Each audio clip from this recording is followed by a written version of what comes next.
to the Dancer's Hideout, Bitesize, the place where you'll find all the tips and tricks to help you and your dancing. My name's Ian, I'm a professional teacher and former competitor with over 30 years of dance experience. As you can tell, we're prepping up for Christmas and I wanted to try and make sure that this episode was just something a little bit different, something a little bit more slightly in-depth, just to help with getting over the Christmas period and something for you to sort of think over as you're having your Christmas dinner or opening your presents or whatnot. What a wonderful, awful idea. If I was to ask you what balance is, in the one-sided conversation that we can have here,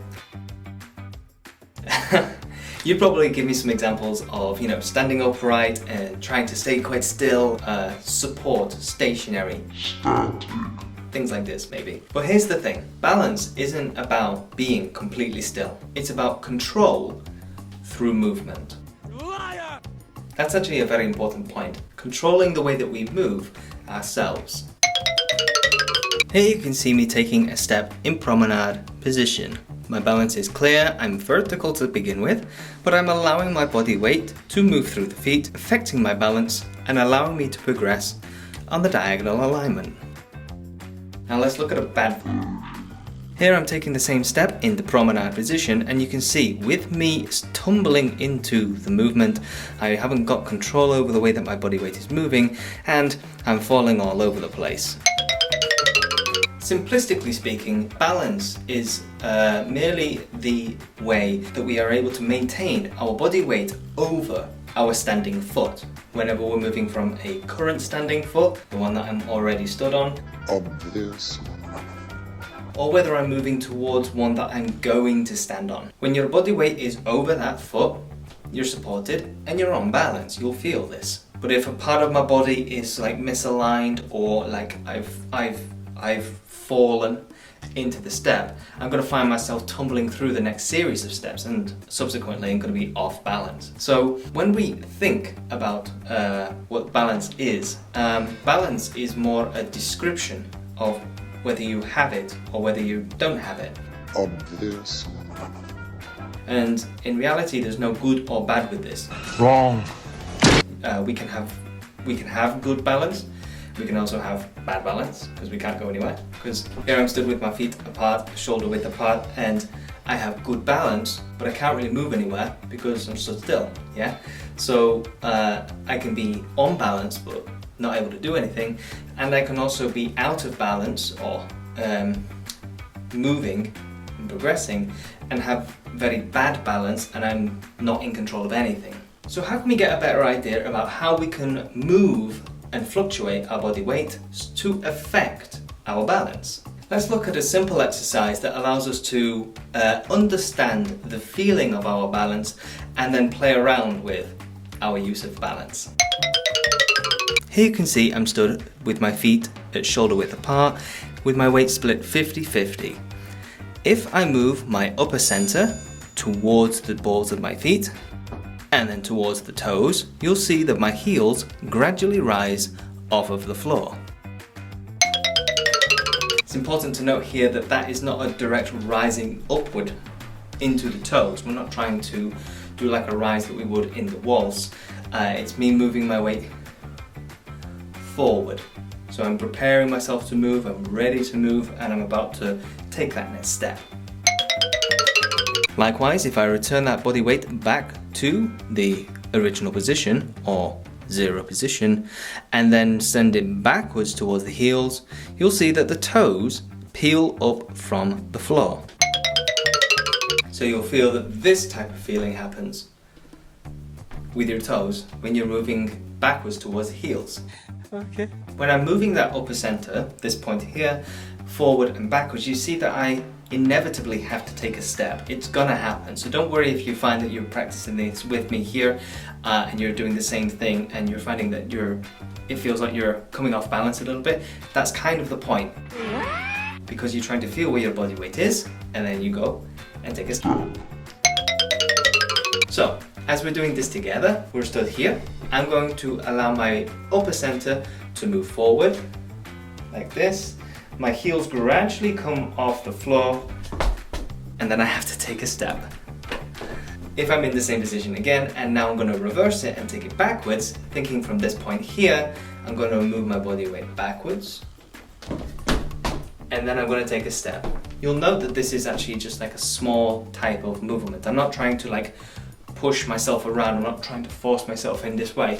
I'll do this direction as well so you can see how my upper center is moving as well, and then you can see from the front view here, feet are shoulder width apart. I'm moving my body, like this. Note that I maintain my posture and poise, because we expect that in the ballroom and Latin dancing anyway, but I'm moving everything all together to take a step.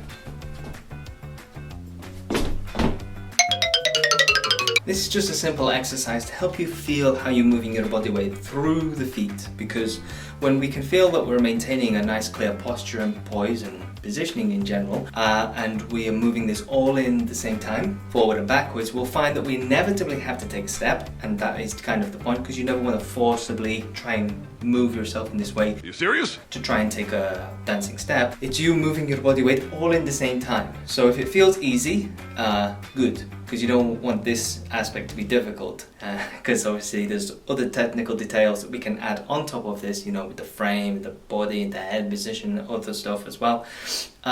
So we don't want this to be complicated. It needs to feel relatively simple. Boring! Because we want to be able to add extra details, like the technique and all these other things, to make it more like advanced. Now that we've got an idea about this position here going forward and backwards, we don't tend to use it as much going to the side, but you can do this as well, as you can see me doing here. I'm imagining that there's a dot in the center of my chest here, and I'm moving that point to my right foot, back to 0, and the other one is peeling off the floor, like this, coming back to 0 position, and then sending the weight across to the other foot, like this, and back to 0. And again, I'm purposely moving all of my body weight at the same time, rather than trying to like distort it. We're not trying to like isolation or anything like this, okay? Oh my! All together, to the right, or your left, 0, different direction, back to 0 again, and again we can go forward and backwards with this as well.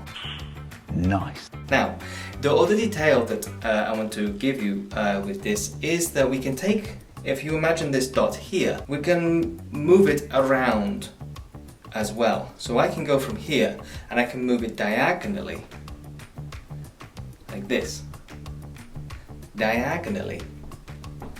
Yeah, and because I can move diagonally, this way,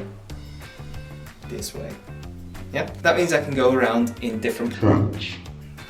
So I can start here and I can move my weight around my feet. Yeah. Julian! I'm understanding, getting a clearer idea about what my balance is. Well, I already have an idea about what my balance is. Excellent point! Shut up! You're gonna get an understanding about what your balance is, okay? Okay. So here I can move backwards, forwards, foot to foot, like this. And note that as well, when I do foot to foot, I'm not like tipping over. It's very level, because I'm just moving from one foot to the other, very easy. And then I can send this around as well. This exercise is actually quite good in a lot of sense, because it gives you better clarity about what specifically your balance is. So whenever you're taking a dancing step, you know, like the promenade that I showed you from before, you could see that when I was using the promenade step, the first version had me using my balance all together. I would move my body weight in the toe position, and I would move it across the foot into my left foot to move my balance for me to then take the step. Yeah. If I was dancing like other dances, like let's say a jive, whatever, I'm gonna move my weight backwards so that I can take the rock action and the back basic, my left foot, right foot, whatever it's going to be. The clarity that we're getting here is understanding like how we're moving our body weight and how that change in body weight is affecting our balance, whether I'm going to be maintaining balance or I'm going to be moving balance. Yeah, some people refer to the moving balance as a balance as well, because it's doing stuff. So hopefully that's a little bit clearer. So the next time that you are practicing, maybe rather than trying to feel like you're trying to stay on balance and I'm trying to do everything my teacher told me, try and play around a little bit with what your actual balance is. We can all describe this in many different ways because we're all going to feel this slightly differently, but the idea is universal to everybody. If you enjoyed today's episode, be sure to give us a like. We'll really appreciate it, of course. If you haven't already, do make sure that you hit the subscribe button and ding the bell icon so that you can stay notified for whenever we're putting out new videos or content. And you can also drop down in the comment section down below anything that you want to see in a future episode. Maybe you want to comment on how you're feeling your balance in this little exercises that we've been doing today. Wrong. Let us know, we do want to hear from you. In the meantime, my name's Ian, this is the Dancers Hideout, and it's been a pleasure. Ho, ho, ho, ho, ho. Merry Christmas! Ho, ho, ho, ho, ho, ho.